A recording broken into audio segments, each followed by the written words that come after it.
All right, Phil, there's been a lot of talk this offseason about the relationship between Bill Belichick and Mac Jones. What's your take on where things currently stand between the coach and the quarterback? Yeah, Pricey, I'd say that I like to deal in concrete facts when it comes to stuff that isn't black and white.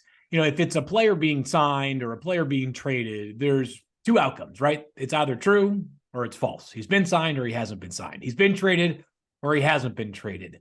In the case of things like relationships and respect within the locker room, things like that, various stories that bubble up from one time to another, and really across all sports, I tend to side on, or I guess err on the side of what have we known to be true. And I don't know that Bill Belichick has said anything that suggests that he doesn't respect Mac Jones and his work ethic and his potential leadership and his potential on-field performance. I think that last year was a frustrating year for probably everybody on the Patriots offensive side of the ball. And truthfully, probably the entire roster. When one side of the ball isn't doing its job at an adequate level, it puts a different level of pressure on the other more complementary parts of the roster as well. But, if you want to read into signs, I don't know, on Bill Belichick's birthday, which was the day before you and I are having this conversation, Mac Jones took to Instagram to wish him a happy birthday. So I think bottom line is we can talk about the suggestions or the signs or the rumors and all that. Bill Belichick and Mac Jones need each other, and the Patriots need Mac Jones to be their starting quarterback. And I believe that the Patriots need to do everything within their power to empower Mac Jones as much as possible. They did a really good job of that back in 2021 when, as a rookie, Mac Jones had, if you go stack up every rookie quarterback season ever, one of the better rookie quarterback seasons, certainly of the past decade. And historically, it's up there. I'm not saying this is the greatest of all time, but it was a rock-solid rookie season by any objective measure. The Patriots last year went to the exact opposite side of the spectrum. It was a quiet offseason in terms of player personnel acquisition. And obviously the coaching staff was about as much of a change as you could possibly have from the second longest tenured offensive coordinator in the NFL at the time, and Josh McDaniels.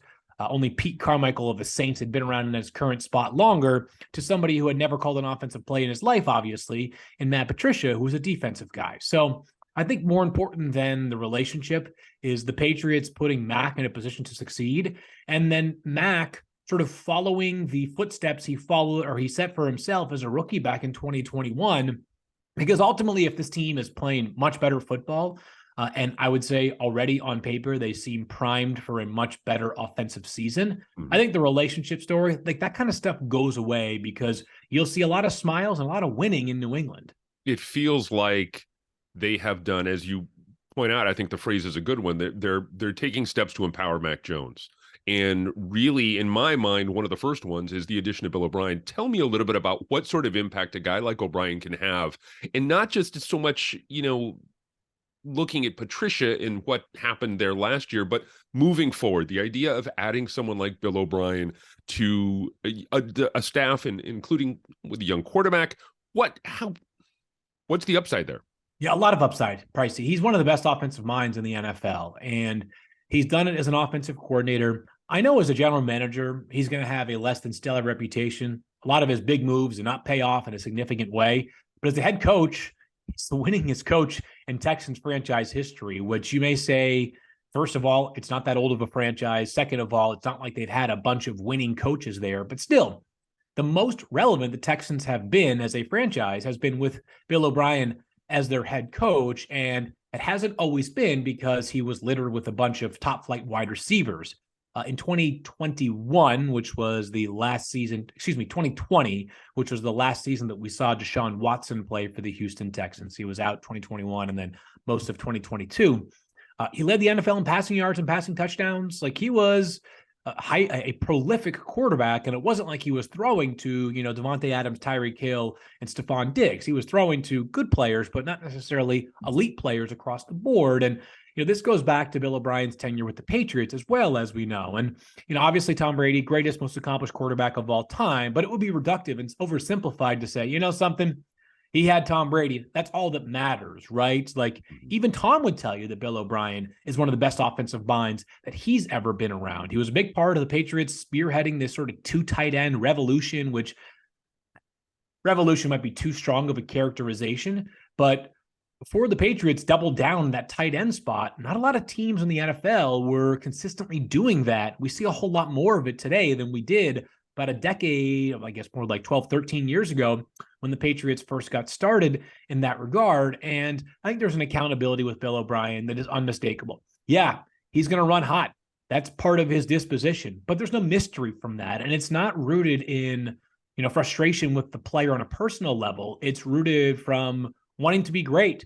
And I think the interpersonal skills of Bill O'Brien are going to help this offense a lot. I think that, and we still have a ways to go in the offseason, specifically the draft, but I truly believe that the most impactful thing the Patriots did from a roster standpoint this offseason is hiring Bill O'Brien as their offensive coordinator, because the upside's tremendous. And I think Mac Jones, and I know Bill Belichick has been coy about who the starter is, but I'm operating with the idea that Mac Jones is the starter. And along those lines, I really believe this is one of the best fits for him as an offensive coordinator. You bring up the draft, and I want to kind of take the conversation in that direction. What's the draft priority or priorities as you see them for the Patriots as we sit here 10 days out? A humble reminder to people. I know it gets lost in the shuffle, and I know that it's not nearly as exciting when you don't fill an obvious need, but the draft is not just about this year. It's about projecting out for 4 or 5 seasons in the case of a first-round pick because of the team option. So while there are players available that could certainly fill the Patriots' immediate needs, it's also part of their responsibility to be thinking beyond this year. An example of that, and I don't think there is a player at 14 that fits the bill at this position, but if you look at the tight end room, the two most veteran and accomplished and talented players are Hunter Henry and Mike Gesicki. They're both going to be free agents as of right now after this season. So tight end's an example of a need that if the Patriots draft a guy in the 3rd round, is there a guarantee he plays a ton of snaps this year?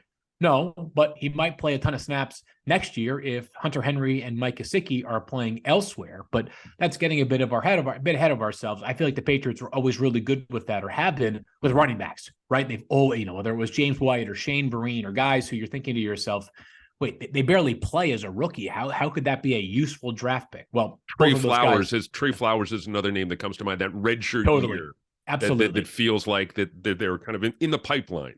Absolutely agree. Now, in terms of more specific needs, I think perimeter cornerback with some size remains one. And I believe that this is the position that best aligns with the Patriots' needs and the draft value board right now. It's a good cornerback class in the 1st round. You've got 2 in Devin Witherspoon and Christian Gonzalez from Illinois and Oregon, respectively, that are very different styles of players. But I think everybody believes absolutely are top 14 players in this draft, regardless of position. Patriots are assuredly hoping for, I would imagine, the following things to happen.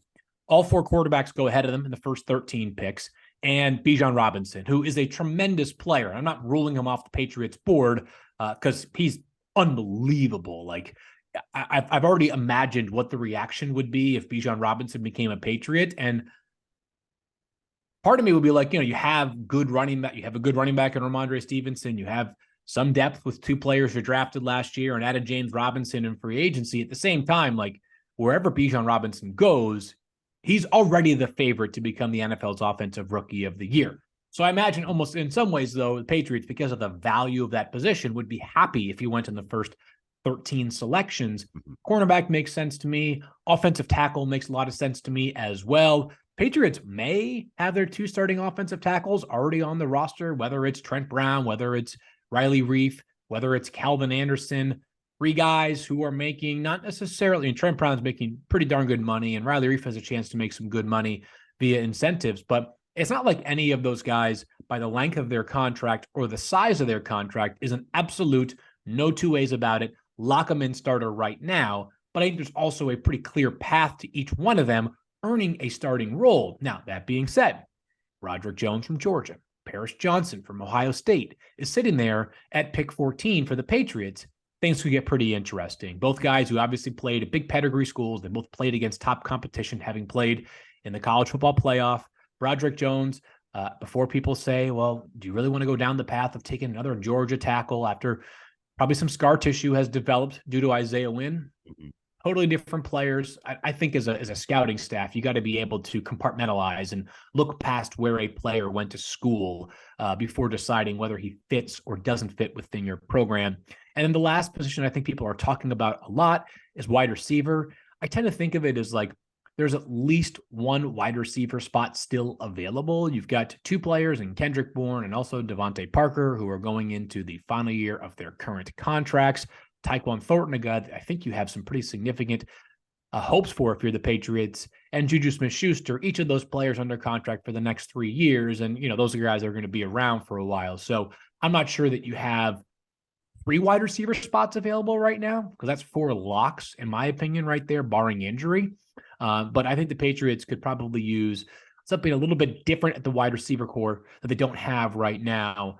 One big thing I'd mention is, again, everybody's board is different. It just takes one team to pounce on a player to have him land in a certain spot. But if I were to look at the draft right now and just do run a 10,000 simulation mock draft, my guess is that on average, the wide receivers aren't necessarily in teams' minds as much valued at pick 14, other than maybe Jackson Smith and Jigba from Ohio State, who, if he's there for the Patriots, I think he is a worthwhile consideration for their board. I've talked about this with several guests, the possibility of them double dipping at a position. If they do that, what position do you think they'd be most inclined to try? It feels like tackle, but is there another position where you think they could follow that route? Tackle's the first one that comes to mind for me. I think the cornerback, pass rusher are always going to be priorities in that regard. I think we just have learned that with the league right now, is that you can never have enough of those. And the Patriots do have a good pass rush, obviously. They had Matthew Judon playing another unbelievable season. He's been worth every penny and about, 10 million more per year than what he actually earned. And Josh Uche had a breakout season last year. Really one of the bright stories for this Patriots defense. They had a lot of them last year, but Uche going into the final year of his contract, and guys that have played big roles for them.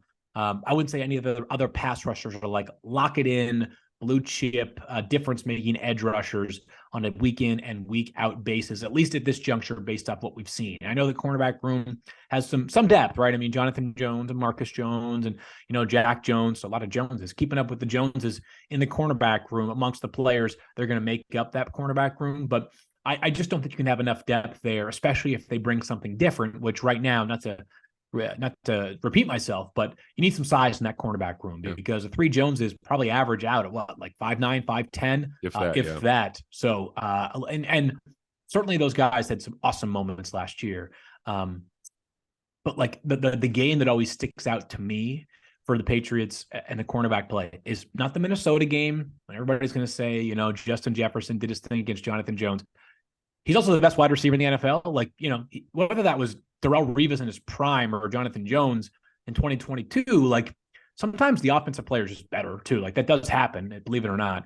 But the Cincinnati game late in the season when Marcus Jones did have a pick 6, right? But he also has plays where he's lined up opposite T. Higgins.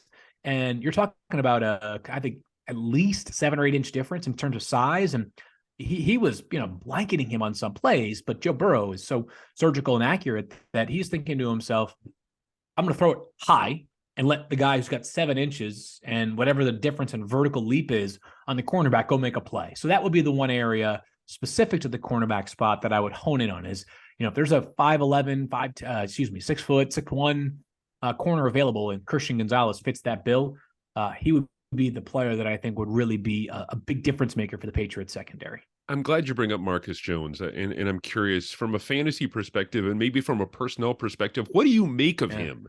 If you're Bill, how do you utilize him or best utilize him in 2023? Because I think he remains a really intriguing prospect in all 3 areas of the game.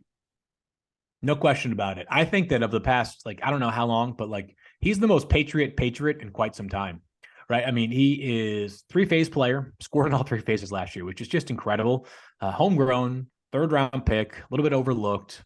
Won the Paul Hornung Award back in college, which is given every year to the most versatile player in college football. Unbelievable kid. Had a chance to do an event with him this offseason and couldn't be more impressed with Marcus Jones from a maturity standpoint. The guy is as A++ as it gets from a football character standpoint. And I would say that the fact that he took it all on as a rookie and handled it seamlessly suggests that like there's room for even more. Now, from a snap management standpoint, I don't know that you can be a full-time cornerback and a half-time wide receiver, play 50% of the snaps. But what's clear is, I mean, he is absolutely, I mean, he is unstoppable with the football in his hands, right? That play against Buffalo really stands out as one of the more unique run after catch plays by any player in the NFL last year. I know he didn't zigzag, but it was just like his burst from 0 to 60 is exceptional. So I think it's tremendous. My guess would really be that this is it's one of those conversations that I don't know that you hammer a plan out right now. I think the idea is that this time of the year, you're getting Marcus Jones some work with Ross Douglas, your wide receivers coach, and Troy Brown, of course, your wide receivers coach in return. Both of them obviously work with the wide receiver group and the return specialists.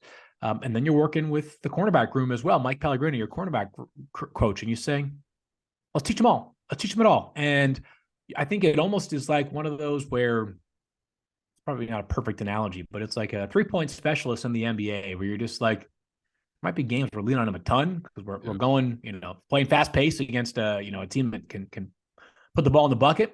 Might be games where, slower paced team and you say, you know what, defense is fine here. I would say probably on average though that Marcus Jones' best value is on defense. It's where he's played his whole career, and that slot cornerback spot is so valuable, and especially in today's NFL where they make it so hard to play defense. Like finding a guy who's capable like he is can provide a lot of return.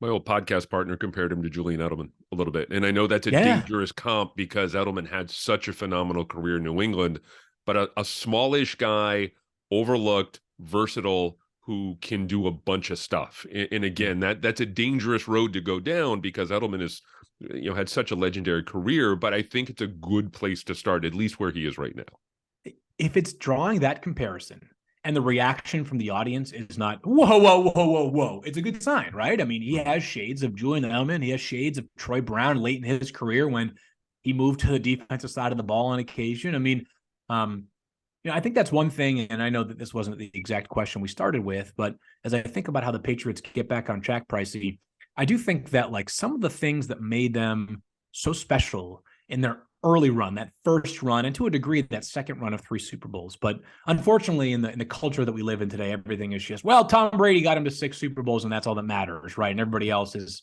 just, they're just riding Brady's coattails, which two things can be true. Brady can be the greatest player of all time, and they could have run an absolutely brilliant operation, or they can continue to run a brilliant operation without Tom Brady. But you think back to like early in the 2000s, and it was players who, this is going to sound so dumb that people are probably going to, just want to turn the podcast off, but they're just football players, right? They're just guys who, regardless of what their listed position is on the roster, it's what can you do for me week in and week out. I mean, you think about some of the early Patriots runs, and I'm not just talking about guys like Troy Brown, who moved from being one of the most productive slot receivers in the NFL to playing defensive back. I mean, and doing it at a good level too, right? But I'm talking about guys, obviously Mike Vrabel always stands out, right? This is the kind of guy who is a, rock solid defensive player, played on special teams, had 10 career touchdown catches. But think about the first Super Bowl, what the Patriots did with Mike Compton, who decided to move to center because they were having issues with snapping the football in the gun. And it was like, yeah, you know what? Play him at center, right? Or they find Stephen Neal, a wrestler, who his first training camp, Pricey, I'm sure you remember it, but it was like a mess. He looked like a baby deer out there, right? Like they're like, obviously it's great that he's 275 pounds. It can probably run a 4.8, but was getting his butt beat left and right. Sorry about that. And, not going to be able to translate all of the natural skills he has.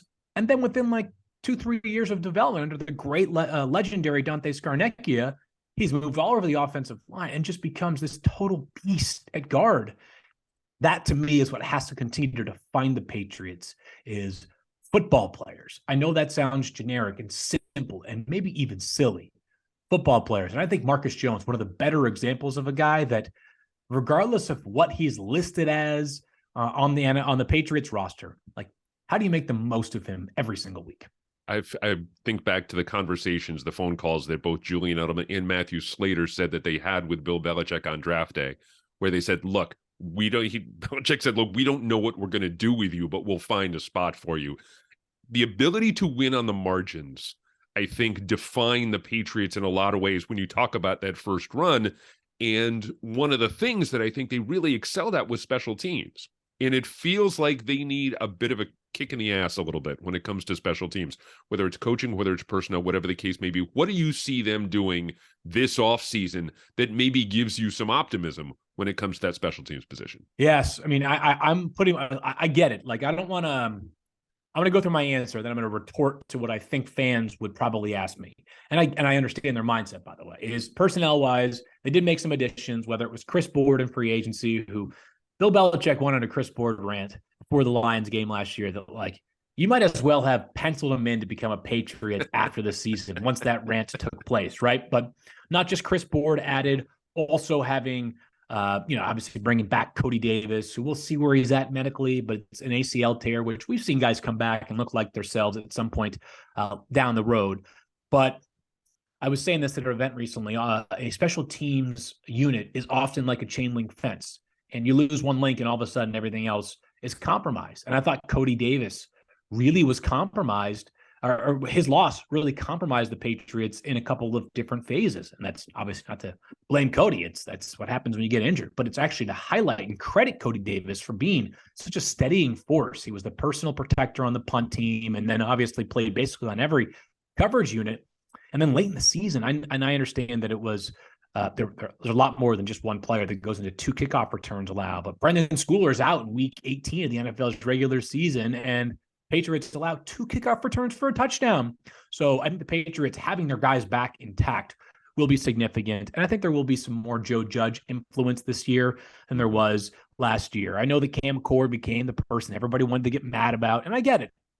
Bill Belichick at the owners' meetings, I thought, offered something, and I'm not trying to just like defer to whatever Bill says, but he did astutely point out that, in those 2 years that Joe Judge was with the Giants, the Patriots were number 2 in special teams rankings in back-to-back seasons. I don't know if that was a Rick Goslin reference or which specific ranking reference it was, but it was accurate, right? The Patriots were excellent on special teams to the point that one of the narratives was always, they cared too much about special teams. We need more defensive or offensive playmakers. And then all of a sudden, the special team stinks for a year. Everybody's saying, fire the special teams coordinator and replace the entire, core 4 units. So it's a little bit of a slippery slope there. So that was my, because I know fans would say, why do you bring back the same coach? I think, Pricey, it's an execution thing.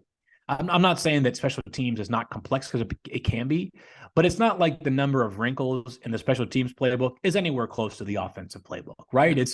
There's a couple different types of ways you can protect on the punt unit. And on the kickoff coverage, are you disciplined? You got 10 lanes plus the kicker, and one guy loses his lane. All of a sudden, Nyheim Hines goes for 2 touchdowns in one game on special teams. Who's going to have a bigger impact on the 2023 roster, Juju Smith-Schuster or Mike Gesicki? Or are we possibly sleeping on a healthy James Robinson? Ooh, that's an interesting one. James Robinson, let me just sort of address each of them individually in reverse order. James Robinson's really compelling, Pricey, because at first, when he signed, so for those who maybe are a little bit less familiar, 3 years ago, comes in the NFL as an undrafted free agent from Northern Illinois and has this unbelievable season for the Jaguars when they were terrible. He was the only good thing about their roster 3 years ago, but had over 1,000 total scrimmage yards, was great in the passing game, awesome runner. And you're like, this guy's going to be a thing for a long time in the NFL. Injuries caught up to him in a hurry. So did Travis Etienne, who was drafted in the first round a couple of seasons ago. But last year, that knee injury, he was coming off an Achilles tear in January of 2022. He returns miraculously for the beginning of the 2022 season. And then it was apparent pretty quickly that was like he did not have the same explosion. And we're seeing this more and more around the NFL, where good examples last year, there are actually a lot of them, but like Robert Woods was a year off of the ACL, and Chris Godwin was a year off the ACL. And like Godwin's yards per catch, and maybe this was in part because of the way the Bucs had to play offense, it dropped by like 5 yards per reception. That's a dramatic drop off. Like guys post ACL, Saquon Barkley going back a few years is a terrific example of this. It's just really hard to bounce back in that next season and be anywhere close to yourself. So I think the James Robinson is going to be an interesting one to evaluate in training camp, Because if he looks more like the player he was for the first season and a half of his career, 2 seasons, he has a chance to really make an impact on this Patriots roster. But I think you got to follow the money sometimes. And his contract had zero guaranteed dollars. Not a single penny of his contract was guaranteed at signing, which tells you the Patriots want to see him stay healthy and on the field. Mike Gesicki is an interesting player. He has one of the most dramatic catch radii in the NFL. He's a former volleyball player, and he'll make a couple plays this year that you're like, I totally like. If you imagine the football as a volleyball, like it looks like he's going up for a spike. He snares these catches out of thin air, seemingly. Not a big run after catch player, but I think functionally he's a big receiver. He's a big slot receiver. If you go back and check his inline snaps 2 years ago, it was basically like, it actually was a surprise in some ways that when he got franchise tagged, there wasn't more conversation about whether he deserved to be a wide receiver and not a tight end by franchise tag designation. But interesting, unique player, never been a major volume player, which is where I'll go to Juju Smith-Schuster. I just think that like when a guy has potentially 110 targets as opposed to 60 targets, it probably leads to him being the most impactful of these players. And I know there was much made of Juju Smith-Schuster signing the same contract as Jakobi Meyers. I would argue and I would offer that if Juju Smith-Schuster makes $33 million over the next 3 years, that means he hit every single one of his incentives, and it means the Patriots got one of the best value contracts in free agency. Jakobi Meyers can just show up for the next 3 years and catch 0 passes, and he's getting $33 million. That's a great deal. I mean, it was a good deal for Jakobi Meyers. It's not the same deal for Juju Smith-Schuster. It just isn't, right? Like it's a stronger deal for Jakobi than it is for Juju. He has something more to prove this year based in over the next 3 years to earn all 33 million of those dollars. But, I think that Juju, while hasn't had the season that he had in his second year when he won the Steelers MVP award with like over 1,500 receiving yards on the same team that had Antonio Brown, good after the catch, got some size to him, played in a ton of big games, should be a reliable target for Mac Jones. Awesome dude. I would say ignore some of the idea that he's like this TikTok famous wide receiver. No, like if you speak to people that have actually been around Juju Smith-Schuster, tremendous teammate, going to fit right in with the guys. So that to me, I think has a chance to be a real solid addition for the Patriots. Right of the NFL, veterans retire, new faces emerge, younger players assert themselves. You had Devin McCourty retire in New England. Who are some guys that you would look to? I had Dev on the podcast a little while back, and he mentioned some guys like Jonathan Jones. Yeah. But, a lot of it, honestly, and I've asked this of some other people as well, it feels like this is Mac's year to really assert himself as a leader. Yeah. In addition to Mac, give me some names here that you think guys who we might be sleeping on who have a chance to kind of fill that leadership void. Yeah, so it's funny. I'm glad you specifically said the leadership void for Devin, because the truth is that for Devin, you're not just replacing the free safety spot, but you are replacing the leadership, because he was, along with Matthew Slater, the two leaders of this team, and one of the greatest leaders in sports was Devin McCourty. So I think from a leadership standpoint, let's start in the defense, just because obviously he's going to spend a lot of time with this side of the ball in this room, and I think it's Jonathan Jones. And I know that I'm not trying to just take Devin's answer, but when we circle back to what Bill Belichick had to say at the owners' meetings, he was asked about each of the new free agents and didn't offer a ton, which I would say is par for the course, right? But when he was asked about Jonathan Jones, he just went on and on about how fired up he was to have him back. And, Jonathan's a guy who's won multiple Super Bowls, been a key contributor for the Patriots on Super Bowl winning teams, guy who obviously was asked to punch a bit above his weight last year. And what he is like solid number 2 cornerback and a top slot cornerback when he is relegated to just that role. But leadership, respect, none of those things are going to be an issue for Jonathan Jones. So it wouldn't surprise me if he takes on a bigger role in that regard. And then, you always have your eyes on players that haven't been asked to serve that role yet, but could be this year. And, there's different ways to lead. Kyle Duggar is a real soft-spoken guy, but obviously as far as impact goes, I mean, how many players are better on that defense? Matt Judon is a guy who certainly is a leader in so many ways, including his play on the field. I don't know if he'll be a captain or not, but certainly brings an unmistakable energy, and the guys certainly gravitate towards Matthew Judon. So maybe he takes on a bigger leadership role as well this year. He has tended to, or at least in his 2 years in England, has preferred to work out independently. He has been, at home, which, by the way, voluntary workouts, right? Those, I always stress that it's voluntary. These players have it within their right to do that. But as far as captain criteria goes, oftentimes Patriots is guys who are there, throughout the offseason as well. The parking space. All goes back to the parking space, right? Who gets the parking spaces? Right. The guys who are in the building. Want to wrap up here with a couple of league-wide questions, kind of rapid-fire stuff. Want to get your take on who's playing quarterback for the Jets come week 1. Aaron Rodgers, and I would love for them to find a way to just get this stinking deal done. But it'll be Aaron Rodgers pricey. We've come way too far down this road, and at the end of the day, Packers take a little less, Jets give a little more, meet in the middle. There you are. If Carolina holds on to the number 1 pick, who are they taking? Bryce Young from Alabama, and we are now 10 days at the time of this conversation from the start of the NFL draft. I would say nothing is a guarantee in the draft, but that is about as close to a guarantee as I can give you right now. I'm really intrigued by Anthony Richardson. Give me the best possible fit for him in the NFL. Seattle, a chance to wait for 1 year and then play in an offense that already has 2 receivers locked into place, an offensive line that has a chance to be really good. They smothered their draft last year, did Seattle. Anthony Richardson would be a ton of fun to watch in that offense. Give me your one rock solid, pound the table draft take that you think has to happen on draft weekend. Ooh, okay. Devin Witherspoon's my guy this year's, like the player that I love to watch the most. He needs to go in the first 7 selections, either 6th overall to Detroit or 7th overall to Las Vegas Raiders. 2 teams, especially Las Vegas, who are in major need right now of cornerback reinforcements.